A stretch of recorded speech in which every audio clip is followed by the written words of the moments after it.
ভোরের আলো তখনও সুন্দরবনের কাদামাখা মাটিতে পুরোপুরি নামেনি। চারদিকে কেওড়া, গড়ান আর সুন্দরী গাছের জটলা, বাতাসে লবণের গন্ধ, আর দূরে নদীর জোয়ারের কুলকুল শব্দ। এই নীরবতার মাঝেই লুকিয়েছিল সে, একটি সুন্দরবনের বাঘ।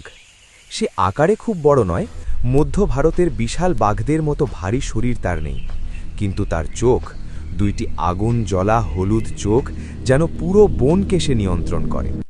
সুন্দরবনের বাঘ ছোট হলেও তার পেশি শক্ত, চলাচল দ্রুত, আর আক্রমণে সে ভয়ঙ্কর। জেলেরা এই বাঘটির নাম দিয়েছিল কালু। ওই কালু,